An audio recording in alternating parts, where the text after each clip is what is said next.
مسلمانوں کا خاصہ یہ ہے کہ وہ چاہتے ہیں کہ اس دنیا میں بھی آگے بڑھیں اور آخرت کی دنیا میں بھی آگے بڑھیں. ہمارا یہ خاص اعزاز ہے. اب زندگی میں آگے بڑھنے کا طریقہ کیا ہے؟ انسان کی جبلت میں ہے، جب وہ پیدا ہوتا ہے تو وہ چاہتا ہے کہ اس کے سامنے کوئی نمونہ ہو، کوئی کر کے دکھائے اس کو کام تو اس طرح کرے. جیسے آپ دیکھتے ہیں کہ بچہ ہوتا ہے، جب وہ پیدا ہوتا ہے تو چھوٹا بچہ جو ہے اس کا آئیڈیل جو ہوتا ہے وہ اس کا باپ ہوتا ہے یا اس کی ماں ہوتی ہے. جو وہ کام کرتے ہیں بچہ اسی طرح کے کام کرتا ہے. اس کی مثال آپ یوں سمجھیں، جو بچہ یورپ میں پیدا ہوتا ہے وہ پیدا ہوتے ہی انگریزی بولنی شروع کر دیتا ہے. جو عرب ملکوں میں پیدا ہوتا ہے وہ بچپن سے عربی بولنے شروع کر دیتا ہے. جو افریقہ میں پیدا ہوتا ہے وہ افریقن جو زبان ہے وہ بولنا شروع کر دیتا ہے. غذائیں جو ہیں، جو افریقہ کے لوگ چاول کھاتے ہیں، میں اور آپ کھا ہی نہیں سکتے، وہ اتنے بڑے بڑے سخت چاول ہوتے ہیں. وہ جس طرح کا گوشت کھاتے ہیں ان کے بچے کھاتے ہیں، ہم وہ کھائیں تو ہمیں ہضم ہی نہ ہو. تو آئیڈیل. اب اللہ تعالیٰ نے ساری انسانیت کے لیے ایک نمونہ بنایا، وہ نمونہ کمال بنایا. اللہ تعالیٰ نے کہا کہ تم دیکھ کے بنتے ہو نا، تم دیکھ کے عادات جو ہے وہ اختیار کرتے ہو. میں تمہیں ایک بیسٹ ماڈل دیتا ہوں، میں تمہیں ایک نمونہ کمال دیتا ہوں، میں تمہیں اپنا شاہکار بنا کے بھیجتا ہوں تمہارے پاس. تم اس شاہکار کو دیکھو گے، تمہاری دنیا بھی کامیاب ہو جائے گی، تمہاری آخرت بھی کامیاب ہو جائے گی. اگر تم مسلمان نہیں ہو پھر بھی تم اس کو دیکھو تو تم کامیاب ہو جاؤ گے، زندگی میں کامیابی تمہیں مل جائے گی. اور اگر تم مسلمان ہو، اس نمونہ کمال کے غلام، اس شاہکار رب کے غلام بن جاؤ گے، تمہاری آخرت بھی سنور جائے گی، وہاں بھی تم جنت میں مزے لوگے اپنے. تو اللہ تعالیٰ نے کیا فرمایا؟ لَقَدْ كَانَ لَكُمْ فِي رَسُولِ اللَّهِ أُسْوَةٌ حَسَنَةٌ، کہ میں نے تمہارے لیے بہترین نمونہ جو ہے، بہترین ماڈل فار ہیومینٹی جو ہے، یہ ذات مصطفیٰ صلی اللہ علیہ وسلم میں رکھا ہے. یہ نمونہ ہے تمہارے سامنے. تم دنیا کے جس خطے کے رہنے والے ہو، جس زبان کے بولنے والے ہو، جس مقام کے ہو، تم اس کو دیکھتے جاؤ، جو ان کے اعمال ہیں ان کو اختیار کرتے جاؤ، تم کامیاب ہوتے چلے جاؤ گے. اب کامیابی کی دو جہتیں ہیں، اس کو بہت غور سے آپ سن لیجئے. آج کامیابی کی دو جہتیں ہوتی ہیں. ایک کو کہتے ہیں ہاریزنٹل، جو اس طرح ہوتی ہے، اس کو کہتے ہیں افقی. اس کو کہتے ہیں افقی. جیسے یہ تکڑی جو تولنے والی ہوتی ہے نا، اس کو بھی ہاریزنٹل ہوتی ہے. تکڑی آپ دیکھتے ہیں نا، اس طرح ہوتی ہے، دو پلڑے ہوتے ہیں، یوں ہوتی ہے. اس کو کہتے ہیں ہاریزنٹل، جس کی شکل کیا ہوتی ہے، یہ سمجھانے کے لیے کہہ رہا ہوں، اس طرح، جو اس طرح ہوتی ہے دائیں سے بائیں، یہ ہاریزنٹل ہے. ایک ہوتی ہے ترقی کی جہت، اس کو کہتے ہیں ورٹیکل، عمودی، نیچے سے اوپر کی طرف. ترقی کی دو جہتیں، ایک دائیں سے بائیں، ایک نیچے سے اوپر. اب یہ دو جہتیں ہیں، کوئی تیسری اور جہت ہے نہیں ترقی کی. یا تو بندہ اس طرف پھیلے گا دائیں، یا وہ بائیں پھیلے گا دنیا میں اگر پھیلے گا تو. اور اگر وہ اوپر جانا چاہے گا تو نیچے سے اوپر کی طرف جائے گا. اور کوئی جہت تو نہیں ہے، نیچے سے اوپر کی طرف. اب یہ دو جہتوں میں ہم نے دیکھنا ہے کہ اللہ نے جو ہمیں نمونہ کمال دیا، انہوں نے ترقی کیسے کی. انہوں نے ترقی اس طرح کی کہ اللہ تعالیٰ کے فضل و کرم سے مدینہ کی جو ریاست یا مدینہ کا جو ٹاؤن تھا، جو گاؤں تھا مدینہ منورہ کا، ٹوٹل جو صحابہ کرام مکہ سے مدینہ ہجرت کر کے گئے، ان کی تعداد 75 سے 150 تک تھی. 75 سے 150 تک کل تعداد تھی جو صحابہ کرام ہجرت کر کے گئے. اب 75 اور 150 بندہ جو ہے وہ جس جگہ پہ گیا ہے، اتنی سی ریاست مدینہ، جتنا آج کل مسجد نبوی شریف ہے اس وقت موجودہ، پورا مدینہ اتنا تھا. جو حضرات پہلے گئے ہیں، میں 25-30 سال پہلے گیا تھا مدینہ منورہ، تو مسجد نبوی جو تھی اس کی پہلی چھتری یہی تھی، آگے کچھ نہیں تھا. یہ اس جگہ ہوٹل ہوتے تھے، ہم وہاں ٹھہرتے تھے. اب جتنا مدینہ پرانا تھا وہ سارا مسجد نبوی کے اندر آ گیا. اب اتنی سی مدینہ کی بستی، وہاں سے کام شروع ہوا. 10 سال کے عرصہ میں 10 لاکھ مربع میل پہ وہ ریاست پھیل گئی. سبحان اللہ، سبحان اللہ. وہ ریاست جو ٹوٹل مشکل سے 2 فرلانگ ہوگی، وہ ریاست 10 لاکھ مربع میل پہ پھیل گئی۔ اب یہ ترقی کی جہت کون سی تھی؟ یہ تھی ہاریزنٹل، ایسے ریاست پھیلی ہے، ریاست مدینہ پھیلتی چلی گئی۔ آج میں بہت دکھ کے ساتھ آپ کو یہ بتانے لگا ہوں کہ جو FBR کا سابق چیئرمین تھا، اس نے ابھی ایک سیمینار میں تقریر کی ہے، اور تقریر کرتے ہوئے اس نے یہ خطاب میں کہا ہے کہ جی ریاست مدینہ کا لوگ نام لیتے ہیں، بڑا آئیڈیلائز کرتے ہیں کہ ریاست مدینہ ایسی تھی، ریاست مدینہ کیا تھی؟ یہ فضول باتیں بنی ہوئی ہیں۔ ریاست مدینہ میں نہ کوئی ہسپتال تھا، نہ کوئی کالج تھا، نہ کوئی یونیورسٹی تھی، نہ کوئی شاپنگ مال تھا، تو لوگ کہتے ہیں جی ریاست مدینہ، تو ہم وہ 1400 سال پہلے کی طرف چلے جائیں۔ یہ جاہل اور بد نصیب لوگ ہیں، ان کو نہیں پتہ۔ میں نے کہا ریاست مدینہ وہ تھی جو چند آپ کا ایک سیکٹر جو ہے نا اسلام آباد کا، اتنی بھی نہیں تھی، آپ کے ایک سیکٹر کا چھوٹا سا حصہ، اس آپ کی مسجد جو ہے شاہ صاحب کی، جہانگیر شاہ صاحب کی، اس مسجد کے ساتھ آپ سمجھ لیں 1 فرلانگ کا ایریا، بس یہ ٹوٹل ریاست تھی۔ اس ریاست کے سربراہ صلی اللہ علیہ وسلم، ان کو اللہ نے وہ قوت اور طاقت دی تھی، چند محلوں کی حکومت جو ہے آج اس 57 ممالک ہیں ان کے زیر نگین، 57 ملک ہیں۔ اللہ کے محبوب صلی اللہ علیہ وسلم، تم کہتے ہو جی اس کو ہم ماڈل بنائیں، تم نے کیا ماڈل بنایا ہے؟ پاکستان اتنا بڑا ملک تھا، ایک بازو کٹ گیا، یہ ہم لائق لوگ ہیں، ہم نے یہ کیا ہے۔ لوٹ جا عہد نبی کی سمت رفتار جہاں، پھر میری پسماندگی کو ارتقا درکار ہے۔ نعرہ تکبیر، نعرہ رسالت، نعرہ حیدری، عظمت مصطفیٰ، ریاست مدینہ۔ ہماری کامیابی پیچھے کی طرف جانے میں ہے۔ اس لیے اقبال کہتا ہے اگر چاہوں تو نقشہ کھینچ کر الفاظ میں رکھ دوں، مگر تیرے تخیل سے فضو تر ہے وہ نظارہ۔ کبھی ہے نوجوان مسلم تدبر بھی کیا تو نے، وہ کیا گردوں تھا تو جس کا ہے ایک ٹوٹا ہوا تارا، تجھے اس قوم نے پالا ہے آغوش سے محبت میں، کچل ڈالا تھا جس نے پاؤں میں تاج سر دارا۔ ہم وہ لوگ ہیں، یہ ہے ریاست مدینہ۔ اب میں نے اس کی ایک ایک بات کا جواب دیا۔ اللہ تعالی ہمارے ہاں جو لوگ دین کا علم رکھتے ہیں ان کو بھی توفیق دے، وہ اس طرح کی باتوں کا جواب دے، آمین۔ اب میں نے کہا اس بات کا بھی جواب لے لو، تم کہتے ہو وہاں کوئی اسپتال نہیں تھا، وہاں یونیورسٹی نہیں تھی، وہاں کالج نہیں تھا، وہاں شاپنگ مال نہیں تھا۔ میں نے کہا پہلے سنو، وہاں کا ہسپتال یہ تھا کہ حضرت قتادہ کی آنکھ نکل گئی تھی، اور جرنیل اعظم کے سامنے آیا، ہاتھ پہ آنکھ رکھی ہوئی تھی، کہا یا رسول اللہ میری آنکھ نکل گئی ہے جنگ میں۔ کہا اچھا، آنکھ کو پکڑا، بسم اللہ کر کے لگا دی، وہ آنکھ وہاں پہ لگی، اور قتادہ کہتے ہیں کہ زندگی بھر دوسری آنکھ میں اتنا نور نہیں تھا جتنا اس میں تھا، بوڑھے ہو گئے۔ یہ ہے ہمارا اسپتال۔ موز اور معاذ دونوں بھائی جو ہیں جنہوں نے ابو جہل کو جہنم رسید کیا، ان میں سے ایک بھائی کا بازو کٹ گیا، وہ نیچے تھا، اس کا بازو لٹک رہا ہے، ایک وہ تندی سی جہاں جڑی ہوئی ہے، آپ صلی اللہ علیہ وسلم دھان لگایا، ساتھ وہ جوڑ دیا۔ یہ ہمارا اسپتال تھا، مدینہ کا اسپتال یہ تھا۔ ان جاہلوں کو کیا پتہ کہ ریاست مدینہ کا ہسپتال کیا تھا؟ ریاست مدینہ کا سربراہ وہ تھا کہ جا کے ابو دجانہ کہتے ہیں کہ یہ میری تو تلوار ٹوٹ گئی ہے جی، 8-9 تلواریں ٹوٹ گئی ہیں، اب میرے پاس تلوار کوئی نہیں ہے، مجھے تلوار مہیا کریں۔ کہا اچھا، ایک کھجور کی لکڑی پاس پڑی تھی، کہا اللہ پھڑ تیری یہی تلوار ہے۔ وہ کھجور کی لکڑی ایسی تلوار بنی کئی صدیوں تک، اس کو لوگ بعد میں خلفاء جو تھے وہ خریدتے رہے، ہزاروں درہم و دینار دے کے خریدتے رہے۔ تم کہتے ہو جی ریاست مدینہ کیا تھی؟ وہ کیا نمونہ تھا؟ ریاست مدینہ کا نمونہ وہ تھا جہاں سے جو پڑھ کے نکلے تھے وہ دنیا میں آج پھیل گئے۔ آج دنیا میں مجھے بتاؤ، دنیا کا کوئی ملک، کوئی کونا ایسا ہو، میں جب مدینہ منورہ جاتا ہوں مختلف رنگ کے لوگ دیکھتا ہوں، مختلف زبانوں پر، تو میں رونا شروع کر دیتا ہوں۔ میں کہتا ہوں یا رسول اللہ کمال ہو گیا، نہ کوئی ٹیلی ویژن تھا، نہ کوئی ریڈیو تھا، نہ کوئی اخبار تھا۔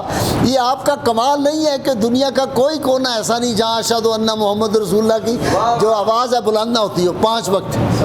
میں پہلے گیا تھا یورپ میں، آج سے 30 سال پہلے، تو میں نے وہاں دیکھا کہ مسجدیں فاصلے پہ تھیں، اور بعض اوقات یہ ہوتا تھا کہ جمعہ جو ہے وہ 2 دفعہ پڑھا جاتا تھا کسی مسجد میں، تعداد زیادہ تھی لوگوں کی، مسجد چھوٹی ہوتی تھی، وہاں پڑھا، انہوں نے کہا پہلی شفٹ جو ہے مثلاً 1 بجے ہے، دوسری شفٹ جو ہے وہ 2 بجے جمعہ ہوگا۔ اب یورپ کا کوئی محلہ اور گلی ایسی نہیں جہاں مسجد نہ ہو، جہاں 5 وقت اشہد ان محمد رسول اللہ کی صدا بلند نہ ہوتی۔ اب تم کہتے ہو کہ جی وہاں تو کوئی یونیورسٹی نہیں تھی، ہم کو جو حکمت اور دانائی اور دانش مدینہ کی یونیورسٹی میں جو صحابہ صفہ کے چبوترے سے جماعت تیار ہوئی تھی، دنیا کے سارے انسان مل جائیں اس کا مقابلہ نہیں کر سکتے۔ سبحان اللہ۔ مجھے 2001 میں کیمبرج یونیورسٹی میں مجھے انہوں نے بلایا لیکچر کے لیے، اور بڑے دنیا کے ممالک لوگ اور بھی بلائے ہوئے تھے۔ ٹاپک کیا تھا؟ ایڈمنسٹریشن آف سیدنا عمر فاروق رضی اللہ تعالیٰ۔ حضرت عمر فاروق کے دور کی جو ایڈمنسٹریشن تھی اس کا اور آج کی دنیا کی ایڈمنسٹریٹو جو ہیں سارے اصول و قواعد، ان کا مقابلہ کرنے کے لیے جب ہم لیکچر دے کے فارغ ہوئے تو ان لوگوں نے کہا جی واقعی یہ جو اصول حضرت عمر دے گئے تھے آج کی ماڈرن دنیا اس سے باہر نہیں جا سکی۔ مجھے بتاؤ دنیا میں کس کو پتا تھا کہ پولیس کا محکمہ بھی ہوتا ہے؟ دنیا میں کس کو پتا تھا جیلوں کا محکمہ بھی ہوتا ہے؟ دنیا میں کس کو پتا تھا ڈاک کا نظام بھی ہوتا ہے؟ دنیا میں کس کو پتا تھا جگہ جگہ اسپتال بھی ہوتے ہیں؟ دنیا میں کس کو پتا تھا کہ سرائے بنائی جاتی ہیں؟ ہوٹلوں کا کوئی تصور ہی نہیں تھا۔ کیسا انتظام تھا فاروق اعظم رضی اللہ تعالیٰ عنہ کا، اتنی بڑی سلطنت جس میں سورج غروب نہیں ہوتا تھا اور خلیفہ وقت کو پتہ ہوتا تھا کہ کون آدمی بھوکا ہے اور کس نے پیٹ بھر کے کھانا کھایا۔ تم کہتے ہو جی وہ ریاست مدینہ، ہماری بد نصیبی دیکھیں، جو 4 جماعتیں پڑھ گیا، جس کو کوئی اقتدار میں گریڈ 21-22 مل گیا، یہ گریڈ ہم نے سارے دیکھے۔ پاکستان کے سب سے بڑے گریڈ جو ہے وہ میں نے انجوائے کیے ہوئے ہیں، میں نے سارا دیکھا ہوا ہے، کچھ نہیں ان میں پڑا ہوا۔ یہ جو تم سجدہ کرتے ہو نا، اس میں جو تمہیں لذت آتی ہے وہ بڑے سے بڑے منصب بیٹھ پہ نہیں ہے، اطمینان ہی نہیں، سکون ہی نہیں ہے۔ سکون اس میں ہے جب تم رب کے قریب ہوتے ہو، رب کے رسول صلی اللہ علیہ وسلم۔ اب کہا جی کہ وہاں تو وہاں یونیورسٹی ہوتی، کوئی پڑھے لکھے ہوتے، تمدن۔ سیدنا علی مرتضیٰ شیر خدا کی آپ ان کے لیکچر پڑھیں اور حکمت کی باتیں دیکھیں۔ اللہ کے محبوب صلی اللہ علیہ وسلم نے فرما دیا نا کہ انا مدینۃ العلم والی بابھا، یہ باب العلم ہے۔ حضرت علی کا ایک ایک قول جو ہے اس پہ 100 کتاب لکھی جا سکتی ہے۔ ایسی حکمت، ایسی دانائی کی باتیں سیدنا علی مرتضیٰ شیر خدا نے کی۔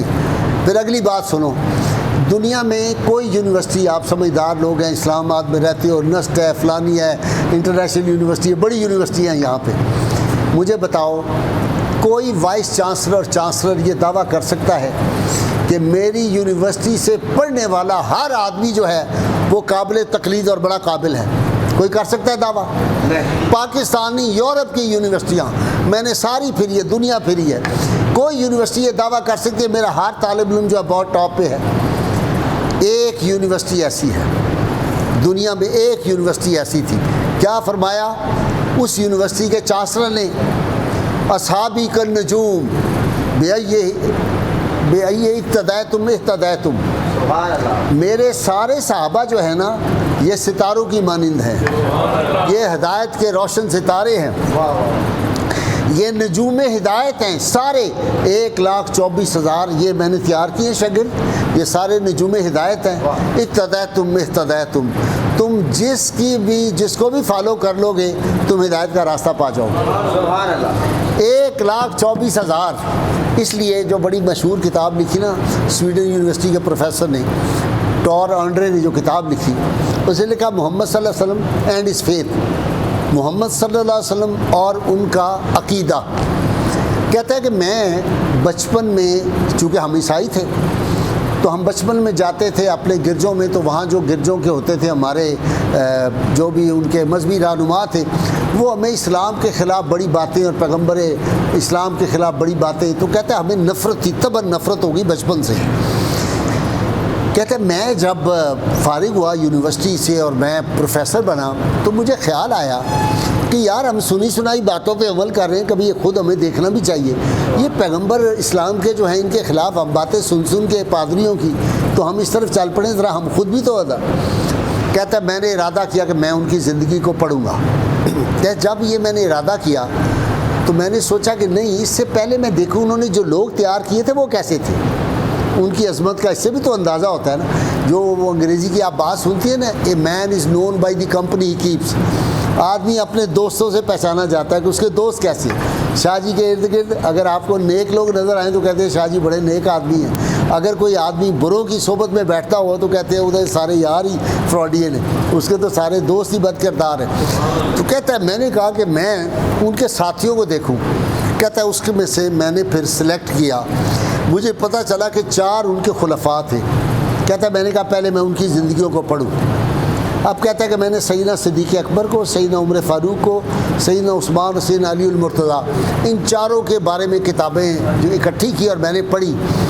پڑھ کے ٹور اینڈرے کہتا ہے کہ میں دعوے سے یہ بات کہتا ہوں کہ محمد صلی اللہ علیہ وسلم کو تو میں نے بعد میں پڑھا، ان کی شان وراء الورا ہے، مجھے تو پوری دنیا میں ان کے خلفائے راشدین جیسا کوئی بندہ نظر نہیں آتا. یہ ہے عظمت. اس لیے اپنی جانوں پہ، اپنی ذات پہ فخر کیا کرو. وہ اس نے کہا تھا، بیدم وارسی نے بڑی خوبصورت بات کی. انہوں نے کہا یا رسول اللہ صلی اللہ علیہ وسلم، ہم تیرے اقبال سے چلتے ہیں سینہ تان کر، ہم تیرے اقبال سے چلتے ہیں سینہ تان کر، اور ناز ہو جاتا ہے پیدا تیرا کہلانے کے بعد. یہ جو نسبت مصطفیٰ صلی اللہ علیہ وسلم ہے نا کہ ہم حضور کے غلام ہیں. اب میں پھر وہی FBR کے بد نصیب چیئرمین جو سابق ہے اس کی بات کی طرف آتا ہوں کہ جی مدینہ میں کیا تھا، وہ کیسے لوگ تھے جی؟ وہ تو دیہاتی لوگ، بدو لوگ تھے، پرانے اونٹوں پہ چڑھنے والے. ان کو کیا پتہ تھا جی، کسی بات کا کیا پتہ تھا؟ وہ ایسے لوگ تھے جن کو یہ آپ کے بحری جہاز کی، جن کو آپ کے ہوائی جہاز کی ضرورت نہیں تھی، جو وائرلیس کے بھی محتاج نہیں تھے، جو 1000 میل دور بیٹھے ہوئے ہیں، خطبہ دے رہے ہیں اپنی مسجد میں. عمر فاروق رضی اللہ تعالیٰ عنہ، اور کیا کہتے ہیں، یا ساریۃ الجبل، وہ ساریہ پہاڑ دے پیچھے دیکھ ادھر حملہ ہونا لے تانوں. اور ہر سپاہی جو ہے وہ ان کی آواز سنتا ہے. ابو العلا حضرمی رضی اللہ تعالیٰ عنہ جا رہے ہیں فتح کرتے ہوئے، یمن کی طرف جا رہے تھے. ان کو پتہ نہیں تھا کہ راستے میں سمندر پڑتا ہے. جا رہے تھے فتح کرتے ہوئے، آگے دیکھا تو سمندر آ گیا. کہنے لگے ساڈے کول تو کشتی کوئی نہیں. تھوڑی دیر سوچا اور سوچ کے جا کے سمندر کے کنارے کھڑے ہو کے کہا، اے سمندر، ہم رسول اللہ صلی اللہ علیہ وسلم کے غلام ہیں، ہمیں جانا ہے، حضور کے حکم کے تحت ہم جا رہے ہیں. گھوڑا اپنا سب سے پہلے جرنیل جو ہے اس نے ڈالا، پیچھے ساری فوج نے جو تھے اپنے گھوڑے ڈال دیے. پار ہو گئے. جب پار پہنچے نا تو کھڑے ہو کے خطبہ ان کو دیا. خوش ہو گئے نا بڑے. کہنے لگے یار کسی دی کوئی شے تو نہیں ٹہ گئی. ایک سپاہی آگے آیا فوجی، اسے کہا جی میرا لکڑی کا پیالہ تھا وہ تیزی میں گر گیا ہے کہیں. کہہ لگے اچھا آ جاؤ واپس. وہاں آ کے کھڑے ہو کہتے ہیں کہ اے سمندر، ہمارے ایک ساتھی کا پیالہ لکڑی کا گر گیا ہے، ہم حضور صلی اللہ علیہ وسلم کے غلام ہیں، تو یہ ہمارا نقصان ہو گیا آپ کے پاس. ہوا وہ جیسے پانی میں نہیں ہوتا وہ واو رولا سا آتا ہے گول گول، وہ کرتے کرتے لکڑی کا پیالہ کنارے پہ آ گیا. انہوں نے کہا پڑھنا بھی اپنا. تو ہم کہتے ہیں وہ کیا لوگ تھے. اگلی بات سنو. ابو مسلم خولانی رحمۃ اللہ علیہ، ہائے ہائے ہائے، کیسے کیسے رسول اللہ کے آب و گل سے، ہم نشینی کے آب و گل سے کیسے لوگ تیار ہوئے تھے. آسمان جن پہ آج تک فخر کرتا ہے. بد نصیبی یہ ہے پڑھا ہی نہیں، اسلام کو پڑھا نہیں، تاریخ کو پڑھا نہیں، اور بیٹھے ہوئے اس طرح کی ہرزہ سرائیاں پاگلوں جیسی باتیں کرنی شروع کر دی. وہ جی مدینہ گیا، ریاست مدینہ کیا جی، وہاں کیا تھا جی، وہاں کا میں مجھ سے پوچھو آ کے میں تمہیں بتاؤں کہ ریاست مدینہ میں کیا تھا. ابو مسلم خولانی رحمۃ اللہ علیہ، یہ وہ جو ہے مسلمان عظیم عاشق رسول صلی اللہ علیہ وسلم ہے. ان کو اسود انسی نے گرفتار کر لیا تھا. گرفتار کر کے اس کو لے گئے اور جا کے اسود انسی بدبخت جس نے نبوت کا دعویٰ کیا ہوا تھا اور بعد میں اس کو پھر مسلمانوں نے مارا، اسے کہا بات سنو ابو مسلم، میں اللہ کا نبی ہوں، مجھے مانتے ہو؟ اب وہ جواباً کہہ رہے ہیں کہ میں تیری گالی نہیں سنی. وہ پھر دوبارہ کہتا ہے کہ اس کے کان کے قریب ہو کے کو، اور کہتا ہے میں اللہ کا نبی ہوں، منو مندے ہو؟ تیری گل میں سنی ہی نہیں. اسے کہا اچھا تمہیں یہ نہیں پتا کہ میں کتنا سخت آدمی ہوں. اسے کہا آگ کی چکا جلاؤ. 10 سے 15 فٹ اونچی لکڑیاں جمع کی، آگ جلا دی. آگ جلا کے اس کے گرد حصار قائم کر دیا. اسے کہا اب اس کو جو ہے اٹھاؤ اور اٹھا کے اس آگ میں پھینک دو اور میں خود آ کے وہ نظارہ دیکھوں گا. اسود انسی تھوڑی دیر بعد انہوں نے آگ جلائی. آگ جب بھڑک گئی، شعلے آسمان کی طرف اٹھ رہے تھے، انہوں نے اٹھایا، اس کے نوکروں نے سیڑھیاں لگائیں اور اس لکڑی جہاں آگ جالی تھی اس کے اندر پھینک دیا. 10-15 منٹ، آدھا گھنٹہ گزر گیا، اس نے کہا بو نہیں آئی. انسانی گوشت جب جلتا ہے تو بڑی شدید بو آتی ہے، یا کوئی بھی گوشت جلے. انہوں نے کہا بو نہیں آ رہی یار، اوپر چڑھ کے دیکھو ذرا سیڑھیوں پہ کیا مسئلہ ہوا ہے، یہ بو کیوں نہیں آئی جلنے کی. وہ اندر گئے، انہوں نے کہا تو کیا لا رہا بیٹھا ہوا، وہ تو اندر بیٹھا ہوا ہے، آگ کے اندر بیٹھا ہوا ہے، اور آگ تو گلزار بنی ہوئی ہے اس کے لیے. سبحان اللہ. انہوں نے کہا چھوڑ دو. ڈر گئے. انہوں نے کہا یہ تو کچھ اور ساڑھے تھے، وبال نہ آئے، جس کے لیے آگ گلزار بنی ہے یہ لگتا ہے کوئی چیز ہے. انہوں نے کہا چھوڑ دو اس کو، جان چھوڑاؤ اس سے، اس کو بدر کر دو، ہمارے سلطنت سے باہر نکال دو.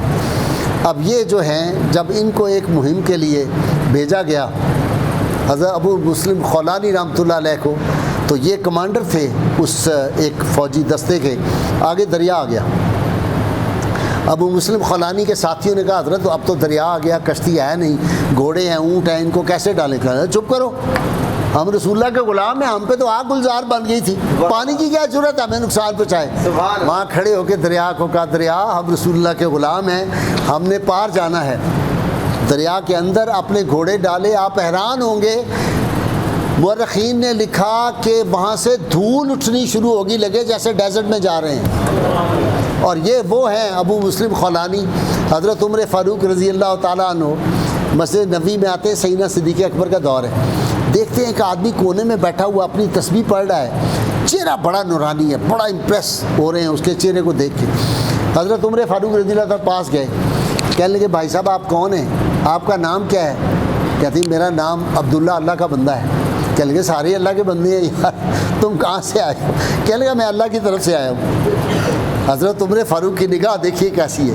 آپ نے 1 منٹ کے لیے چہرے کی طرف دیکھے، کہنے لگے گل سن، مینو یہ شک پہنتا تو ابو مسلم خولانی تے نہیں کدھرے؟ تو ہنسنے لگ گئے، کہنے لگے میں وہی ہوں.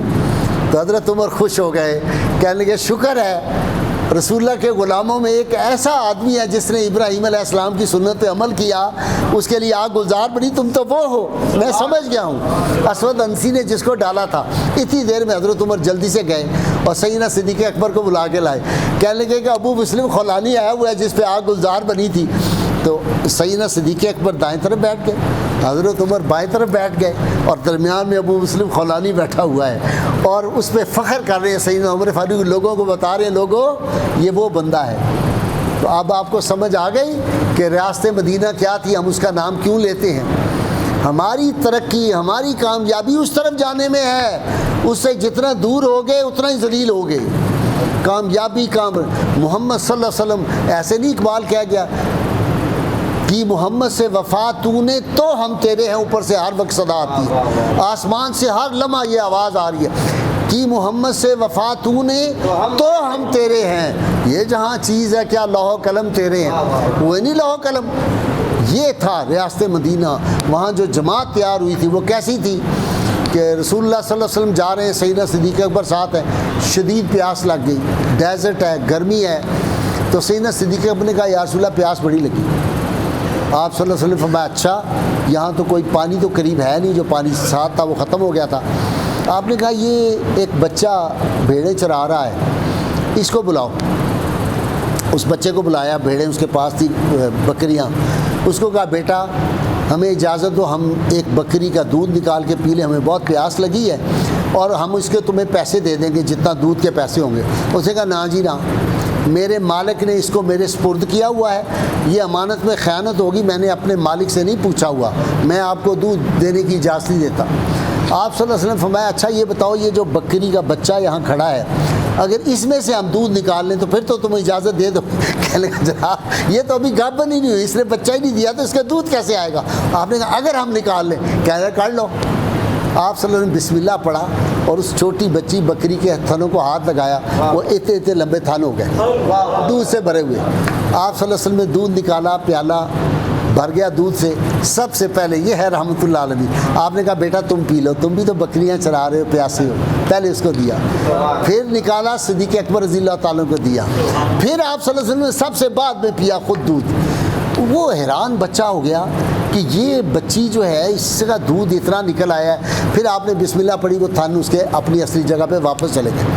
اب یہ بچہ جو ہے اس کے ذہن کے اوپر یہ بات بیٹھ گئی, تجسس ہو گیا, اس نے کہا یہ کوئی غیر معمولی چیز ہے اور یہ شخصیت بھی غیر معمولی ہے.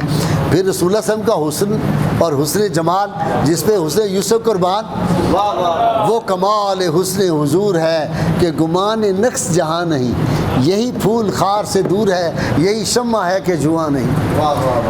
رخ مصطفیٰ ہے وہ آئینہ کیا ایسا دوسرا آئینہ, نہ ہماری بزم خیال میں نہ دکان آئینہ ساز میں. وہ ایسا حسن تھا, ڈوب گیا اس میں. اب یہ تھوڑی سی اس کی عمر بڑی ہوتی ہے تو یہ بچہ رسول اللہ صلی اللہ علیہ وسلم کی بارگاہ میں پوچھتا پوچھاتا پہنچتا مدینہ منورہ, جا کے کہتا ہے سرکار مجھے اپنی غلامی میں لے لیں. یہ بھیڑیں بکریاں چرانے والا, یہ ہے مدینہ کی یونیورسٹی. کہتے ہیں مدینہ میں کون سی یونیورسٹی تھی جی؟ مدینہ کی یونیورسٹی یہ تھی بکریاں چرانے والا. فقیہ امت سب سے بڑا. صحابہ کرام آ کے عبداللہ بن مسعود کی بارگاہ میں بیٹھ کے اسے اسلام سیکھتے تھے, اسے فقہ کے علوم لیتے تھے. وہ بکریاں چرانے والا چرواہا جو تھا وہ فقیہ امت بن گیا. الگ سے اتنی بڑی کتاب ہے موٹی, فقہ عبداللہ بن مسعود رضی اللہ تعالیٰ عنہ, اتنی بڑی کتاب ہے. یہ ہے مدینہ کی یونیورسٹی. مدینہ کی یونیورسٹی جو کوئی اس میں ایک دفعہ بیٹھ گیا, ان سے تو بہتر, ان نام نہاد مسلمانوں سے بہتر تو وہ ہے وہ پروفیسر جی ایس دارا, جس نے سیرت رسول عربی کتاب لکھی ہے. انگریزی میں بھی ہے, بیرسٹر تھا لاہور کا پارٹیشن سے پہلے, اس نے انگریزی میں بھی لکھی اور اردو میں بھی کتاب لکھی. ایک فقرہ جو ہے وہ ہمیشہ مجھے نشہ دیتا ہے اس کا. اس نے کہا جس کسی نے محبت کی آنکھ سے اس منمون کے روپ کو دیکھ لیا اس کے زندگی بھر کے پاپ جھڑ گئے. سبحان اللہ. رضی اللہ عنہم و رضوا عنہ, وہ اللہ سے راضی ہو گیا, اللہ ان سے راضی ہو گیا. یہ ہے حسن مصطفیٰ صلی اللہ علیہ وسلم. تو میرے دوستو, میں نے شروع میں, آپ حضرات جو لیٹ آئے, میں نے بات یہاں سے شروع کی تھی کہ دو جہتیں ہیں ترقی کی دنیا میں. ہر آدمی ترقی چاہتا ہے, ہر آدمی چاہتا ہے میں پروگریس کروں. تو دو جہتیں ہیں, ایک ہے ہاریزنٹل. ہاریزنٹل ترقی یہ ہے کہ 10 سال کے اندر 10 لاکھ مربع میل پہ سلطنت مدینہ پھیلی ہے. اور یہ پرامن انقلاب کیا تھا کہ ٹوٹل 82 جنگیں ہوئی ہیں رسول اللہ صلی اللہ علیہ وسلم کی ذاتی حیات میں. 82 جنگوں میں 19 کی جو سربراہی ہے وہ رسول اللہ صلی اللہ علیہ وسلم نے خود کی ہے. ٹوٹل کیجویلٹی سن لو نوجوانوں, نوٹ کر لو. لوگ کہتے ہیں اسلام کو دہشت گردی کا مذہب ہے. 10 سال کی جنگوں, 82 جنگوں میں 19 میں جن میں رسول اللہ صلی اللہ علیہ وسلم نے خود اس کو لیڈ کیا, جو کافر مارے گئے وہ 759 تھے. 759 759, اور جو مسلمان شہید ہوئے وہ 259 تھے. یہ ٹوٹل تعداد 1012 بنتی ہے, 1018 بنتی ہے. اور اکیلی دوسری جنگ عظیم میں 4 کروڑ انسان مارے گئے تھے. یہ جو عراق میں 17 لاکھ بندہ مارا گیا ہے, افغانستان میں 20 لاکھ بندہ مارا گیا ہے. دوسری جنگ عظیم, پہلی جنگ عظیم کو چھوڑو, جب برطانیہ کا وزیر اعظم گیا روس میں, ملاقات ہوئی دوسری جنگ عظیم کے بعد, اس نے کہا انسانوں کا بڑا نقصان ہو گیا. 4 سے 6 لاکھ بندے, 6 کروڑ بندے دونوں جنگوں میں مارے. انہوں نے کہا چپ کر, جدو اسی روس سے انقلاب نہیں آتا اس سے زیادہ بندے اسی حوصلے مار دیتے سن. یہ ہے ترقی جو ہاریزنٹل میں نے آپ کو بتایا. اور وہ جو ترقی میں نے آپ کو بتایا عمودی ترقی, نیچے سے اوپر کی طرف, جس کو ورٹیکل ترقی کہتے ہیں, وہ یہ تھا کہ اللہ کے محبوب صلی اللہ علیہ وسلم وہاں حرم مکہ سے جاتے ہیں اور معراج کی رات آسمانوں پہ, 7 آسمانوں کے اگر جنت و دوزخ کے مشاہدے کرتے ہوئے پھر اتنی بلندی پہ چلے جاتے ہیں کہ جہاں کا ہم تصور بھی نہیں کر سکتے. بس ایک بات آپ کو ایمان افروز سنانی ہے. شاہ صاحب نے مجھے کہا تھا کہ جی 7:20 پہ 1:20 پہ ختم کرنا ہے. 2 منٹ اور آپ کو میں لوں گا. اگر یہ بات آپ کو میں نے نہ سنائی تو مزہ نہیں آئے گا آپ کو. 5 منٹ. ایک امریکی جو تھا صحافی, وہ سیر کرتا ہوا آیا عرب ڈیزرٹ, عرب کے ملک میں. اس نے ایک بات لکھی ہے جو آپ کو بڑا مزہ آئے گا سن کے.